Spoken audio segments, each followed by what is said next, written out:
আসসালামু আলাইকুম। আজকের ভিডিওতে আমরা বিস্তারিত জানব মোজাক্লাফোর্ড সাসপেনশন সম্পর্কে। অনেক শিশু এবং কিছু ক্ষেত্রে প্রাপ্তবয়স্কদের এই অ্যান্টিবায়োটিক দেওয়া হয়, কিন্তু সঠিকভাবে না খেলে ওষুধের কার্যকারিতা কমে যেতে পারে এবং অপ্রয়োজনীয়ভাবে ব্যবহার করলে ভবিষ্যতে অ্যান্টিবায়োটিক রেজিস্ট্যান্স ঝুঁকি বাড়তে পারে। আজকে আমরা আলোচনা করব এই ওষুধটি কিভাবে কাজ করে, কিভাবে খেতে হয়, কতদিন খেতে হয়, ডোজ মিস হলে কি করবেন, সম্ভাব্য পার্শ্ব প্রতিক্রিয়া, কারা সতর্ক থাকবেন এবং কোন বিষয়গুলো অবশ্যই জানা জরুরি। তাই বিস্তারিত জানতে পুরো ভিডিওটি দেখতে থাকুন। প্রথমে জানবো মোজাক্লাফোর্ড কি। মোজাক্লাফোর্ড একটি অ্যান্টিবায়োটিক সাসপেনশন। এতে দুটি কার্যকরী উপাদান রয়েছে। একটি হলো অ্যামক্সাসিলিন 400 মিলিগ্রাম এবং অন্যটি হলো ক্লাভোলিনিক অ্যাসিড 57.5 মিলিগ্রাম প্রতি 5 মিলিমিটারে।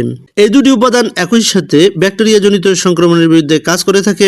মোজাক্লাফোর্ড সাসপেনশনটি উৎপাদন করেছে স্কোয়ার ফার্মাসিউটিক্যাল লিমিটেড এবং প্রতিটি 50 ml সাসপেনশনের বর্তমান বাজার মূল্য হচ্ছে 230 টাকা।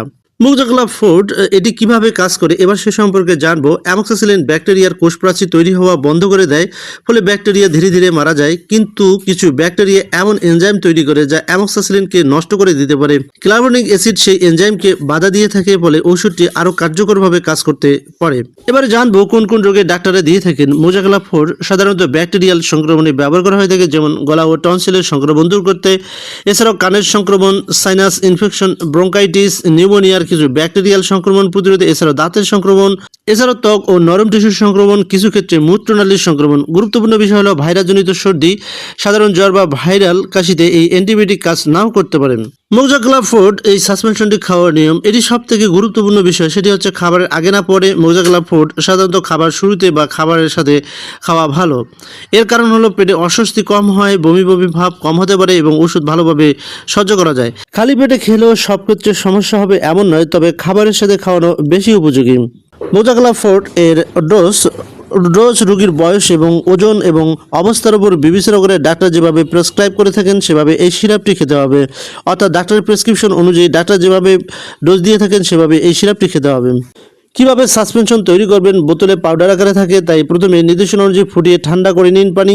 এরপর বোতল ভালোভাবে ঝাঁকিয়ে নিন। প্রয়োজনে আবার নির্ধারিত লেভেল পর্যন্ত পানি যোগ করুন এবং পুনরায় ঝাঁকিয়ে নিন। সাসপেনশন তৈরি হওয়ার পর প্রতিবার ব্যবহারের আগে ভালোভাবে ঝাঁকিয়ে নিতে হবে। মোজাক্লাফোর্ড সাসপেনশনটি কতবার খেতে হয়। অনেক ক্ষেত্রে দিনে 2 বার খাওয়ানো হয়, অর্থাৎ প্রায় 12 ঘন্টা পর পর। কিছু ক্ষেত্রে চিকিৎসক ভিন্ন নিয়মে দিতে পারেন। গুরুত্বপূর্ণ হলো প্রতিদিন একই সময় খাওয়ানোর চেষ্টা করতে হবে। কতদিন এই সিরাপটি খেতে হয়। সাধারণত সংক্রমণের ধরন অনুযায়ী 5 থেকে 7 দিন, কখনো 10 দিন বা তারও বেশি সময় খেতে ডাক্তাররা পরামর্শ দিতে পারেন। চিকিৎসক যে সময় পর্যন্ত বলেছেন পুরো কোর্স সম্পূর্ণ করার চেষ্টা করুন। মোজাক্লাফোর্ড এর পার্শ্ব প্রতিক্রিয়া আছে কিনা। সাধারণত হালকা পাতলা পায়খানা, বমি বমি ভাব, বমি অথবা পেটে ব্যথা বা অস্বস্তি, গ্যাস এবং খাবারে অরুচি, হালকা র্যাশ, এ ধরনের সামান্য পার্শ্ব প্রতিক্রিয়া দেখা দিতে পারেন।